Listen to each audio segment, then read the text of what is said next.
But Savitri की अमावस्या के दिन सौभाग्यवती नारियां अखंड सौभाग्य के लिए सूचक वस्तुओं का जो दान करता है वो जीवन में कभी विधवा नहीं होता।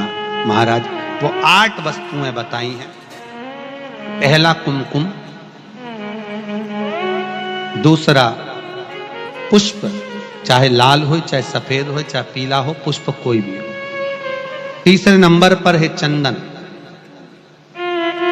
चौथे नंबर पर है तांबुल बीड़ा, 5वें नंबर पर है काजल,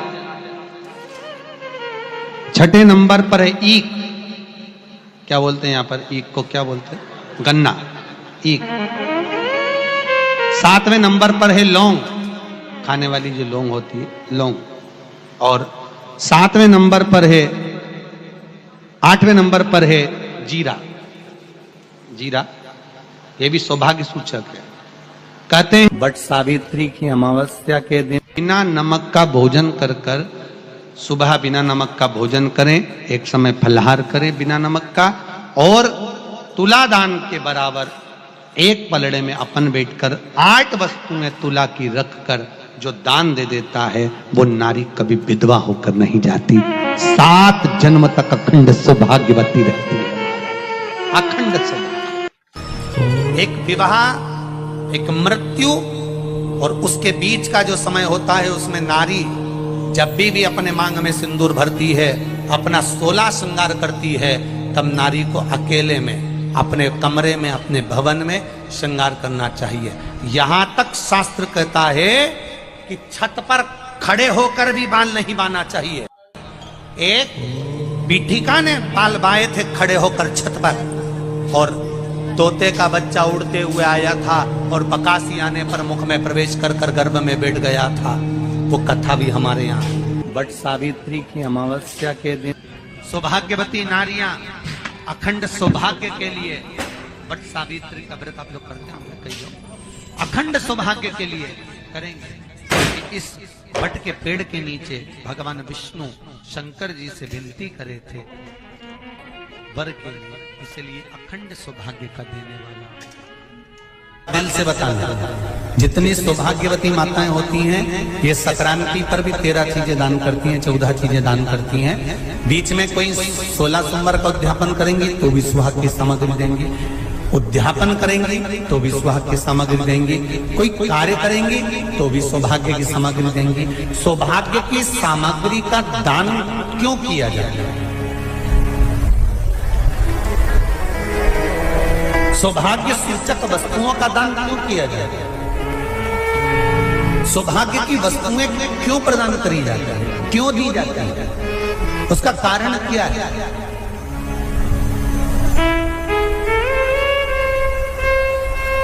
क्यों देते हैं?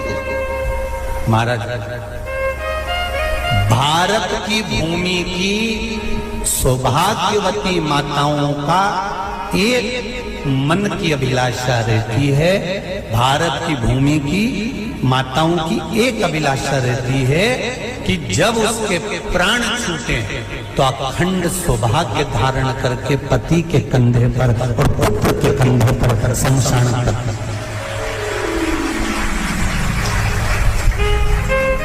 ये भारत की भूमि की माताओं की सोच है, उनके मन का संकल्प, उनके मन का भाव।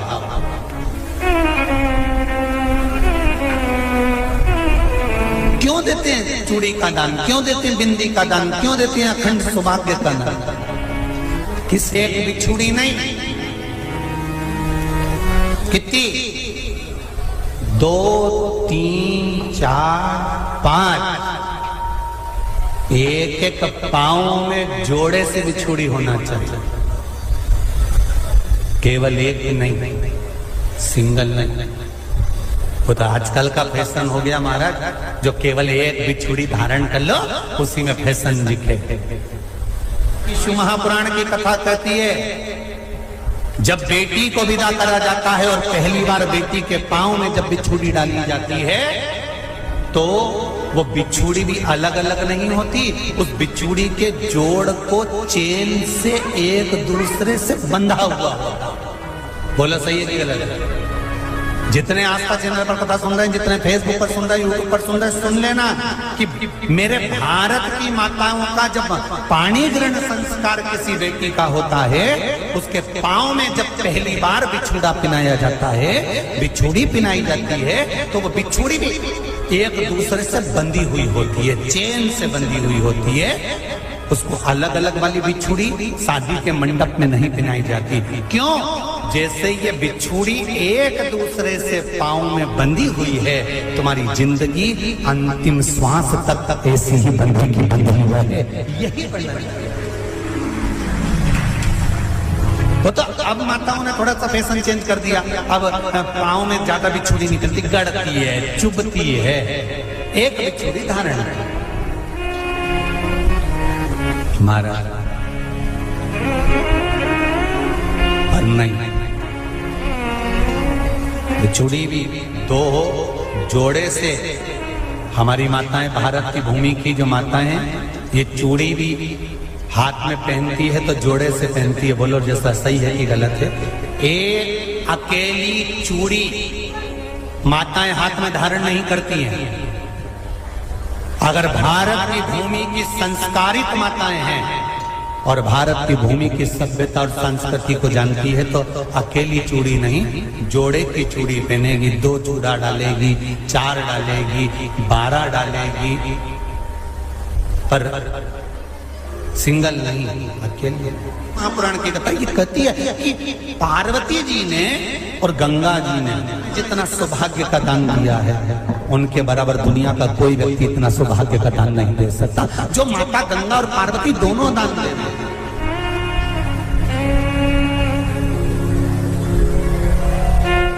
प्रतिदिन दे रहे हैं।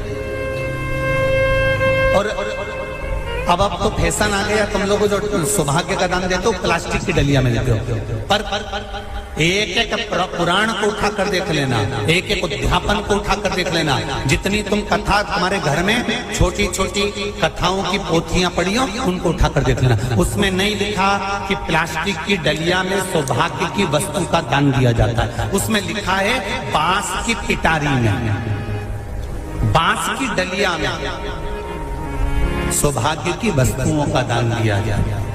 क्यों? क्योंकि बांस वंश की वृद्धि करता है, बांस सौभाग्य की वृद्धि करता है, और बांस अखंड सौभाग्य। जैसे बांस का पौधा बढ़ते चले जाता है, बढ़ते चले जाता है, उसी तरह बांस की डलिया में जब दान दिया जाता है, बांस की टोकनी में जब दान दिया जाता है, तो ये भाव रखा जाता है कि तुम्हारा सौभाग्य ऐसे ही बढ़ता रहे। पर अब थोड़ा सा फैशन चेंज हो गया, तो प्लास्टिक की डलिया, पर प्लास्टिक की नहीं। बहुत ध्यान देना जरा, शिव महापुराण की कथा चल रही है। संपूर्ण देशवासियों की मेरी माताओं से निवेदन है, मेरे इन भाइयों से निवेदन है, उसको जरा ध्यान से सुनना। व्रत पढ़ते हैं, ये किसी दूसरे के नहीं है। तीज का व्रत माता पार्वती का, छठ का व्रत माता पार्वती का, चतुर्थी का व्रत माता पार्वती का, ये सारे व्रतों की शुरुआत गंगा और पार्वती ने अपने बल से। माता सिंदूर भर रही हैं, मांग में सिंदूरा भरा जा रहा है, मांग में कंकु भरा जा रहा है, मांग में सिंदूर भरा जा रहा है, और वो सिंदूर नाक पर गिरता है। वो सिंदूर नासिका पर गिर गया तो कहते हैं कि कोई काल आने वाला था पति के ऊपर, वो काल टल गया और नाक पर सिंदूर आया तो नारी का सौभाग्य और अखंड हो गया। ये शास्त्र कह रहा। और सिंदूर भरते समय वही सिंदूर अगर भूमि पर गिर गया तो, अब देखिए जरा, देवी भागवत को उठाकर पढ़िएगा। वो सिंदूर जो मांग में भरा जा रहा है और नाक पर गिर गया तो शुभ होगा, पति की उम्र बढ़ाएगा, घर में बच्चों का विवाह होने वाला होगा, कोई अच्छी सूचना आने वाली होगी। मांग में भरने वाला सिंदूर नाक पर आकर गिरता है तो कोई सूचना अच्छी मिलने वाली होती है, कोई बंधन कटने वाला होता है, कुछ अच्छा हमारे परिवार में होने वाला होता है, पति की उम्र बढ़ने वाली होती है, कोई रोग आने वाला था वो कट रहा होता है। और वही सिंदूर अगर भूमि पर मांग में भरते समय गिर जाता है तो समझ लो कि कुछ ना कुछ ऐसा काम होने वाला है कि मेरी आंख में आंसू आएंगे। वो निश्चित है, वो निश्चित है। चाहे वो किसी प्रॉपर्टी के चक्कर में हो, परिवार के चक्कर में हो, नातों के चक्कर में हो, पुत्रों के चक्कर में हो, बेटियों के चक्कर में हो, पति के चक्कर में हो, रिश्तेदारों के चक्कर में हो, कुटुंब मायका ससुराल के चक्कर में हो, पर निश्चित है कि नेत्र में जल जरूर आएगा, ये निश्चित था। क्योंकि भूमि पर वो सिंदूर अगर नाक पर गिरा है तो शुभ है, पर वही सिंदूर अगर भूमि पर गिरा है तो वो अशुभ है। आप किसी देवी मंदिर में दर्शन करने के लिए गए,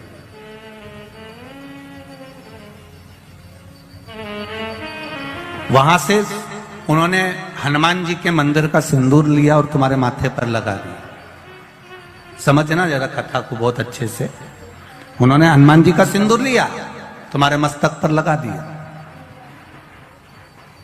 अब मस्तक पर आपने अगर सिंदूर लगाया है और हनुमान जी महाराज का या देवी जी का या भगवान का सिंदूर आपके मस्तक पर लग गया है, तो वो सिंदूर कम से कम शास्त्र कहता है 2.5 घंटे तक आपके मस्तक पर रहना चाहिए। कितने घंटे तक रहना चाहिए? जम के बोलो जरा। 2.5 घंटे तक रहना चाहिए। कारण क्या है? भगवान के चरण का अगर कोई कुंकू या सिंदूर हमारे मस्तक पर लगाया गया है, वो 2.5 घंटे तक रहे, उसके बाद उस सिंदूर को किसी नैपकिन, कपड़ा या अन्य चीज से पोंछ देते हैं। पोंछने के बाद वो गलत जगह पर टंग जाता है, लोग उसका गलत हाथ का प्रयोग कर लेते हैं। वो जितनी जगह गलत जगह जाता है उतना दोष हमको लगते चले जाता है। इसलिए उस सिंदूर का क्रम है कि कोई पुष्प है, उस पुष्प से उस सिंदूर को लगा लिया जाता है, कोई पत्ती है उससे सिंदूर को लगा लिया जाता है, उस पुष्प को। फिर विसर्जन में, अगर विसर्जन में नहीं रख सकते तो अपने घर में जो गमला होता है जिसमें पौधा लगा होता है, उस पौधे में उसको डाल दिया जाता है, जिससे वो सिंदूर उसमें मिल जाए और हमारे घर में सदा रहे। पर हमने कोई टाविल, होटल में ठहरे तो होटल के टाविल से पोंछ दिया, कहीं ठहरे थे तो दीवार से पोंछ दिया, कहीं लगा दिया, उसका दोष है, उसका दोष।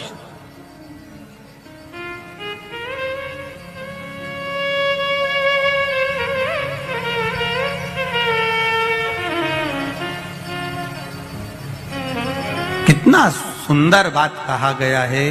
नारी मस्तक पर मांग में सिंदूर भर रही है, नाक पर गिरा शुभ है, जमीन पर गिरा शुभ है। जमीन पर गिरा वो शुभ है, पर मांग का सिंदूर नाक पर आया। इसलिए आज भी बिहार में, जो लोग राजस्थान में, बिहार में, मारवाड़ में इधर उधर अगर आप लोग जाते होंगे तो जब कई बार आपने देखा होगा, आप जाइए जरा कहीं योग लगे तो दादी रानी सती के मंदिर पर जाइए, या आप कहीं झुंझुन जाइए, कहीं आप बिहार साइड, उत्तर प्रदेश साइड में जाएंगे तो माताएं जब मांग भरती है, जब वो छठ की पूजन करती है, कोई बड़ी पूजन करती है, तो सिंदूर थोड़ा सा नाक पर लगाकर सिर तक लेकर जाती है। चाहे बंगाल साइड में चले जाओ, चाहे आप यूपी में, चाहे बिहार में चले जाओ, नासिका पर सिंदूर का भाव हो जाए। क्या चाहती हो? आज आपके मस्तक पर सिंदूरा देखा है, मांग भरी देखी है। ये मांग का जो नियम है, ये यहां से लेकर यहां तक भरने का है, ये कहां से प्रकट हुआ है? इसकी प्रागट्यता केवल मांग में ही क्यों सिंदूरा भरा जाता है उसकी। और मांग भी सीधी भी होती है, किसी की आड़ी टेढ़ी भी होती है, अर्थात उसमें कहीं ना कहीं बल थोड़ा सा रह ही जाता है।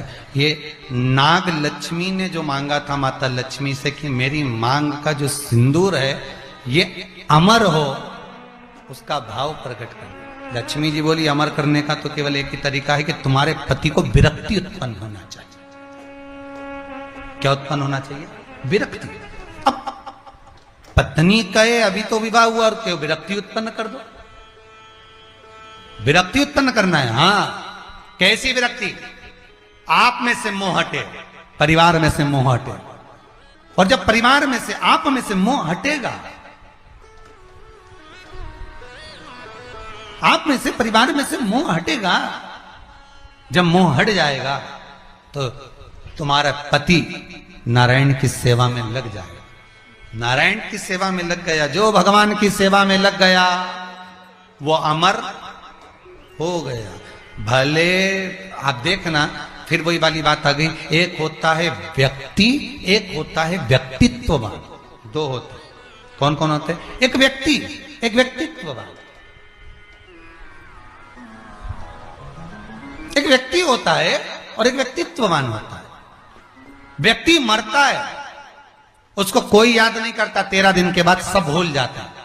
पर व्यक्तित्ववान जब मरता है उसको सब याद करते हैं कि व्यक्तित्ववान व्यक्ति मर गया। भजन करने वाला, नाम जाप करने वाला, नाम स्मरण करने वाला, नाम कीर्तन करने वाला, भगवत भक्ति में डूबने वाला, ये मर गया। तो भगवान की भक्ति में जो डूब गया वो अमर ही तो हो गया। स्त्री को हल्के में ले लेना, पर उसके मांग के सिंदूर को हल्के में मत लेना। उसके मांग के सिंदूर में वो बल होता। महाराज, जब स्त्री हाथ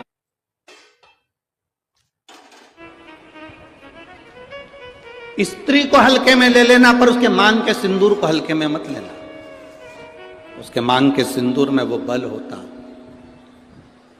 महाराज, जब स्त्री हाथ में सिंदूरा लेती है ना, आपके इधर कैसे सिंदूर लगाते हैं हमको तो नहीं मालूम, पर सुहागन स्त्री जिसकी शादी हो गई, वो स्त्री जब अपने हाथ में सिंदूरा लेती है, स्त्री कभी भी सिंदूर जब लगाती है तो सिंदूर की डब्बी को कहीं रखकर नहीं लगाती, हमेशा याद रखती।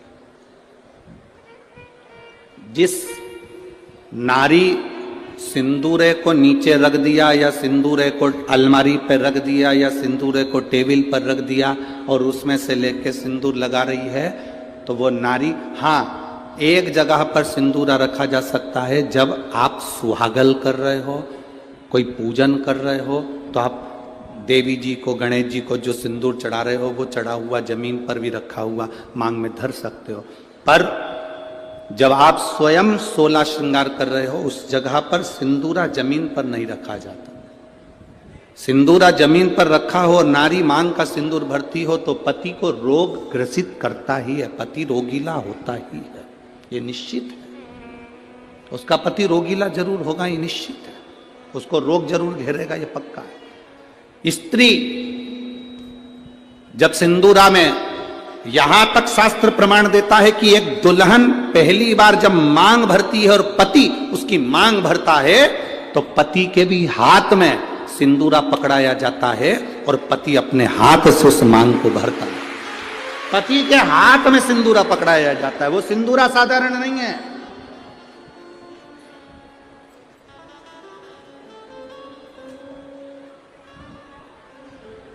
आप में से कोई ऐसी आलसन हो सकती हैं, कोई ना कोई ऐसे आलसी हो सकते हैं कि ड्रॉज खोली, उसमें रखा था, उसी में से निकाल के और भर ली और उसी में रख दिया। ऐसी कहीं कहीं की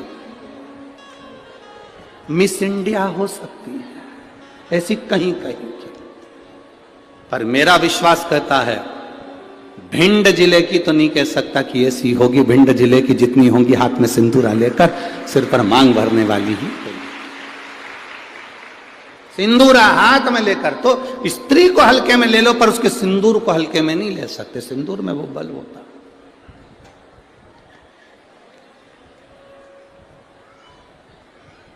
एक कौन सा राक्षस है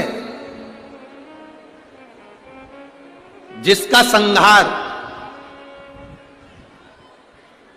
वो कौन सा राक्षस है जिसका संहार एक स्त्री ने मांग के सिंदूर से अपने दूसरे प्रतिबिंब को प्रकट कर कर मारा था? वो कौन सा राक्षस है? ऐसा कौन सा राक्षस जिसको वर था कि वो स्त्री के हाथ से मरेगा और स्त्री अपने मांग के सिंदूर से, उस सिंदूर से अपनी परछाया प्रकट कर लेती है और परछाया से मारती है? वो एक ही राक्षस था, मुल्कासुर। कौन सा राक्षस? मुल्कासुर। उसको माता जानकी जी ने मारा था, लंका में जाकर मारा था, लंका के दरवाजे पर। कौन था मुल्कासुर? कुंभकर्ण की पत्नी का पुत्र, कुंभकर्ण का बेटा। कुंभकर्ण की जो पत्नियां थी उसमें से एक करकटी थी जिसका पुत्र भीम था। उस भीम को शिवजी ने मारा था तो वह भीमाशंकर बन गया था। और कुंभकर्ण का एक बेटा था मूलकासुर, जो जन्म लेने के बाद मूल में हुआ था तो उसको भिगवा दिया गया था, जिसको सीता जी ने मारा था, माता जानकी जी ने मारा था।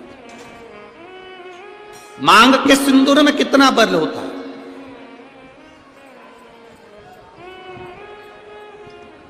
मांग के सिंदूर में कितनी तेजता होती है, कितना बल होता है, ये स्त्री जाने। स्त्री आज के जमाने में तो ऐसी पेंसिल आ जाती है, वह पेंसिल से ऐसी लाइन लाइन खींच लेती है और पेंसिल से लाइन खींचा और काम खत्म, बस।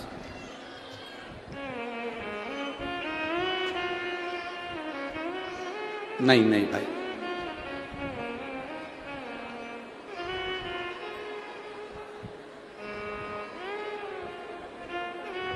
आप में से आप लोगों ने देखा कि नहीं देखा, बड़े बड़े घर के लोग भले मांग भरने में संकोच करें, सिंदूर लगाने में संकोच करें, पर तुम्हारे यहां पर कोई काम करने वाली आई हो ना, तुम्हारे यहां कोई बर्तन मांजने वाली आई हो, वजन ढोने वाली, ईंट रखने वाली, फावड़ा गेती रखने वाली, रेत भरने वाली, वो काम करने वाली स्त्री को देखना। एक पैसे वाले के यहाँ की नारी भले मांग भरने में संकोच कर सकती है, पर एक गरीब स्त्री कभी मांग भरने में संकोच नहीं करती, वो मांग भर कर चलती है।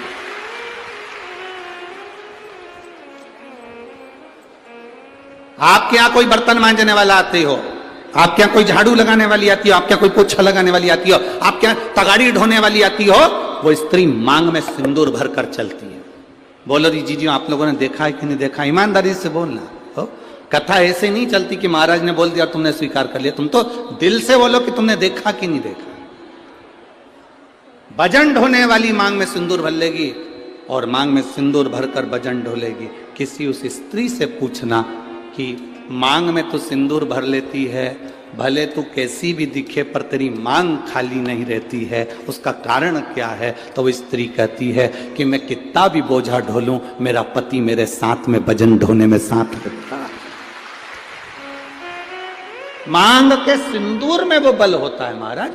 वो सिंदूर जो सीता जी अपनी मांग में भर रही, वो सिंदूर आज तक ददरुआ धाम सरकार श्री हनुमान जी महाराज के तन पर तुम्हें लगा हुआ दिखता है। उस सिंदूर में कितना बल होगा, उस सिंदूर में कितना आनंद होगा, वो सिंदूर क्या साधारण होगा। नारी जब मांग में सिंदूर भरे, उस समय दर्पण के सामने केवल नारी हो, कोई दूसरा नारी को मांग में सिंदूर भरता हुआ ना देखे।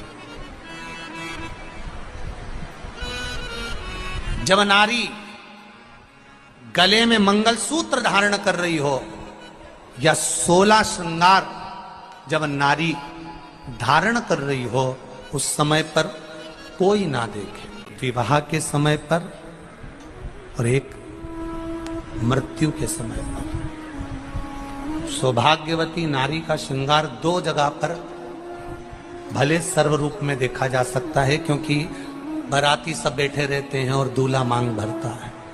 बाराती सब बैठे रहते हैं और दूल्हा मंगलसूत्र पहनाता है। सब लोग बैठे रहते हैं और पांव में बिछुड़ी दबाई जाती है। सब बैठे हुए हैं, मांग का सिंदूर भरा रहा। और एक अखंड सौभाग्यवती नारी जब जाती है, तब सबके सामने सब खड़े हैं और पति अपनी पत्नी को मांग में सिंदूर भरकर आखिरी में भेज देता है। 16 श्रृंगार में नारी के हाथ की चूड़ी का कलर अलग हो सकता है, चूड़ी की डिजाइन अलग हो सकती है, चूड़ी अलग हो सकती है, चूड़ी महंगी सस्ती हो सकती है, मंगलसूत्र की कीमत ऊंची नीची हो सकती है, पांव की बिछुड़ी की कीमत ऊंची नीची हो सकती है, कान के कुंडल की कीमत ऊंची नीची हो सकती है।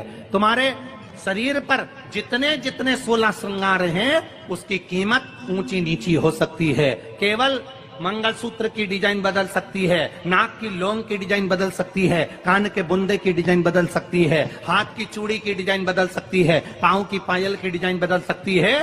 केवल नारी के 16 श्रृंगार में एक श्रृंगार ऐसा है जिसकी कीमत जो पहले थी वही कीमत आज तक है और उसकी डिजाइन आज तक नहीं बदली। वो मांग का सिंदूर है, एक जैसी डिजाइन है और एक जैसी कीमत है।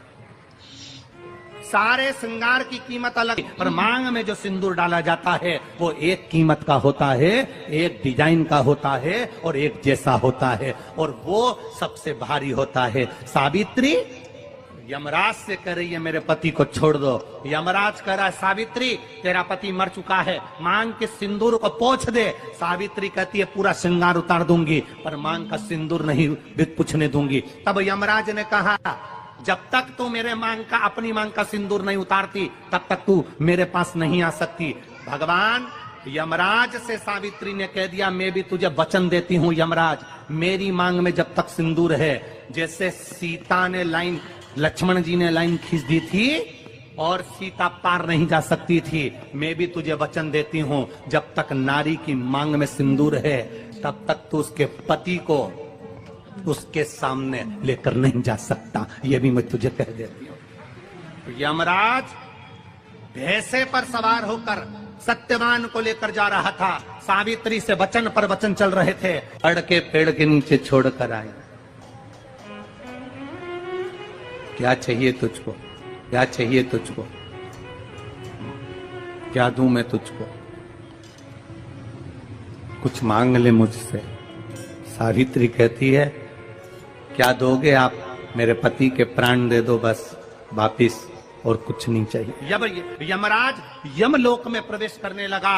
मांग के सिंदूर में से थोड़ा सा सिंदूर सावित्री ने केवल हाथ में लेकर अपनी बिंदी पर जो लगाया, सत्यवान को लेकर यमराज अंदर नहीं जा पाया। बाहर खड़े होकर कहता है मांग ले, मैं तुझे एक वचन नहीं, तू बोले तो मैं 2 वचन दे देता हूं, तू बोले तो मैं 3 वचन दे देता हूं, तू मांग क्या चाहिए। तब सावित्री ने कहा देना चाहते हो, हाँ। अब यमराज को लगा कि लालच में पड़ गई सावित्री। तब कहा पहला वचन दीजिए, मेरे अंधे सास ससुर के नेत्र वापिस आ जाएं। यमराज ने कहा तथास्तु। दूसरा वचन दीजिए, मेरे सास ससुर अपने पोता पोती का मुख देखें। यमराज ने कह दिया तथास्तु।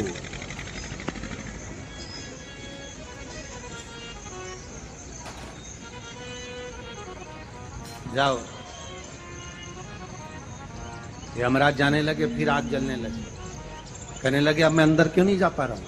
सावित्री कहती है तुमने वर दिया है मेरे सास ससुर पोता पोती का मुख देखें, उनके बेटे को तुम ले जाओगे तो पोता पोती कहां से होगा, छोड़कर जाओ। भगवान की कृपा देखिए, भगवान विष्णु स्वयं बोल रहे हैं आप करुणा करिए। तो शंकर भगवान ने कहा क्या चाहते हो नारायण। नारायण कहते हैं ये ब्रह्मा का जो कटा हुआ सिर है इसके ऊपर कुछ कृपा कर दो।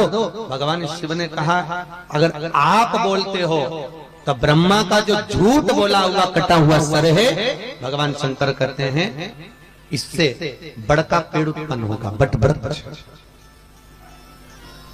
इस पेड़ के नीचे सौभाग्यवती स्त्रियां अपने सौभाग्य के लिए पूजन करेंगी। इस पेड़ के नीचे कोई देवता नहीं, केवल मैं पूजाऊंगा।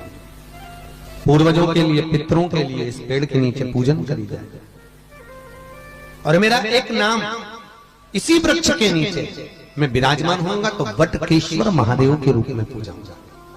कौन से महादेव? बटकेश्वर। जिसका अदालत में कोई कार्य चल रहा हो, प्रशासनिक कोई कार्यवाही हो, केस निपट नहीं रहा हो, तो बड़ के पत्ते के ऊपर शंकर का एक बालू का शिवलिंग बनाइए और बालू का शिवलिंग बनाकर उसकी पूजन करिए बड़ के पेड़ के नीचे, बटकेश्वर महादेव के नाम से उसकी पूजन करें। 2 दही चढ़ाओ, उसी दही को, चढ़े हुए दही को चम्मच में निकाल कर लिया, उसको किसी वस्त्र पर लगा लो, कोई रुमाल आदि पर, और जो अदालत में जा रहे हो किसी कार्रवाई के लिए और अपने पक्ष में अगर निर्णय नहीं आ रहा तो उसको जेब में रखकर लेकर चले जाइए, आपके पक्ष में वो जवाब आ जाएगा। बहुत दिनों से अगर कोई फाइल अटकी हुई है, कोई प्रशासन में कोई जमीन कोई जायदाद कोई अटकी हुई है, नहीं हो रहा, तो बटकेश्वर महादेव का पूजन करना प्रारंभ करें। कौन से महादेव? बटकेश्वर, जो बड़ के पेड़ के नीचे विराजमान होते हैं, बट वृक्ष के नीचे जो विराजमान है बटकेश्वर महाराज। यही बटकेश्वर महादेव के शास्त्र कहता है, जिसको पथरी की बीमारी हो जाती है ना, स्टोन हो जाता है, कहीं किडनी के पास, कहीं लीवर के पास, कहीं अन्य अन्य जगहों पर स्टोन जिसको हो जाता है, पथरी की बीमारी, तो जो दुर्वा होती है उस दुर्वा को महाराज बड़ के पेड़ के नीचे शंकर को समर्पित कर कर वही दुर्वा बटकेश्वर महादेव के पेड़ के नीचे बटकेश्वर महादेव का स्मरण कर कर चबा चबा कर खा लेने से, दुर्वा ये सादी दुर्वा, तो सफेद नहीं, सादी दुर्वा, चबा चबा कर खा लेने से महाराज कुछ ही दिनों में पथरी समाप्त हो जाता है, स्टोन की बीमारी। बटकेश्वर महादेव, भगवान बटकेश्वर का स्मरण करिए। कोई कार्य उलझ रहा है, बहुत दिनों से लगे हो, व्यापार आज चल रहा है, एक दिन छुट्टी है, फिर व्यापार चल रहा है, फिर नीचे घाटा आ रहा है, फिर चल रहा है, फिर घाटा आ रहा है, बटकेश्वर का स्मरण करिए। सोमवार के दिन बटकेश्वर महादेव का पूजन करो, बड़ के पेड़ के नीचे जाके बटकेश्वर का स्मरण करो, आपका व्यापार चढ़ेगा बहुत। बटकेश्वर महादेव का पूजन एक जगह और काम आता है, कोई पैसा खा के भग गया, नहीं दे दिया, 25,000 फोन लगा दिया, पैसा नहीं आ रहा, बहुत प्रयास कर लिया, नहीं मिल रहा, तो पीपल का पत्ता, बड़ का पत्ता नहीं, पीपल के पत्ते पर शंकर के शिवलिंग का निर्माण, उसकी पूजन करना महाराज। पूजन कर कर जो व्यक्ति ने रुपया खाया है उसी का नाम लेकर ये पीपल के पत्ते पर बने हुए शिवलिंग को बहते हुए पानी में उसका नाम लेकर छोड़ दीजिए, जितना रुपया बगा। मात्र 4 महीना भी शांति से नहीं बैठ सकता, वो आपका पैसा लौटा कर वापस जाएगा, पांव पड़ कर जाएगा कि ये रुपया पकड़ गया, रुकने नहीं जाते। बटकेश्वर महादेव स्वयं बड़ का जो पेड़ होता है, आप कभी बड़ के पेड़ के नीचे कभी जाकर बैठना, ऐसा लगता है जैसे वीराने, रुकने नहीं देते, गया हुआ पैसा भी वापस। बटकेश्वर महादेव का स्मरण चित्तवृत्ति में सुख का अनुभव करा। एक बार दोनों हाथ उठाकर प्रेम से बोलेंगे, बोले बटकेश्वर महादेव की हर हर। भगवान शंकर बटकेश्वर महादेव के रूप में विराजमान। स्कंद पुराण कहती है, जिस व्यक्ति पर कर्जा बहुत ज्यादा मात्रा में हो जाता है और कर्जा चूकता नहीं है, आप बहुत प्रयास कर लिए, करोड़ों रुपए का कर्जा हो गया, यहां से लिया वहां दिया, वहां से उठाया वहां दिया, वहां से उठाया वहां दिया, तो निवेदन है कभी मौका लगे कर्जा मुक्ति के लिए सारे वृक्षों में अगर कोई श्रेष्ठ वृक्ष माना गया है तो वो बट का वृक्ष माना गया महाराज। इसलिए प्रशासनिक कार्य के लिए, मानसिक टेंशन में, परेशानियों में बटकेश्वर महादेव का स्मरण किया जाता है। और यदि निवेदन करूंगा बहुत ज्यादा, यदि आपको कर्जा हो गया है, बहुत ज्यादा कर्जा हो गया और वो कर्जा चूक ही नहीं रहा, तो थोड़े दिन बड़ के पेड़ के नीचे आप बटकेश्वर महादेव के लिए 1 लोटा पानी, उसमें थोड़ा सा पिसा हुआ चावल पीस के गला लेना चावल को और पीस लेना, पीस के उस पानी में मिला लेना और मिलाकर उसमें थोड़ी सी हल्दी पीसी हुई डालकर बटकेश्वर महादेव के नाम से बड़ के पेड़ के नीचे अपनी कामना कर कर जो कर्जा हुआ है उस कर्जे का भान देते हुए, स्मरण देते हुए छोड़ दीजिए महाराज। 2 या 3 सोमवार एक ही जगह पर करना, 3 सोमवार बाद वहीं से बड़ के पेड़ की थोड़ी सी जड़ उठा लाना और उस जड़ को एक कोई धागे में बांधकर या तो अपनी गले में डाल लो या अपनी जेब में पटक लो, उसको थोड़े दिन पटक कर रखना, लगभग 2 से 3 महीना पटक कर रखो। वो जड़ जैसे बड़ का पेड़ विस्तार होता है, पानी गिरे ना गिरे, जल वृष्टि हो ना हो, गर्मी पड़े ना पड़े, उसको कोई फर्क नहीं पड़ता, बड़ का वृक्ष आप रूप फैलता जाता है, उसकी जड़ें अपने आप प्रबल होती है। उसी तरह ये बटकेश्वर महादेव कहीं से भी अगर जड़ आपके पास में रखी है 1 महीना 2 महीना 3 महीना तक, तो ये जड़ अपने आप लक्ष्मी को पकड़कर खींच कर लाती है और कर्जे से मुक्त कर दे। बटकेश्वर महादेव का स्मरण सुख का देना हो। प्रदोष काल कब होता है? सूर्य अस्त होने वाला है, सूर्य डूबने वाला है, उसके 45 मिनट पहले से सूर्य डूब जाता है, उसके 45 मिनट बाद तक प्रदोष काल का समय होता है। शिव जी के भ्रमण का समय क्या है? यही प्रदोष काल। प्रतिदिन मेरे देवादिदेव महादेव भ्रमण पर निकलते, प्रतिदिन।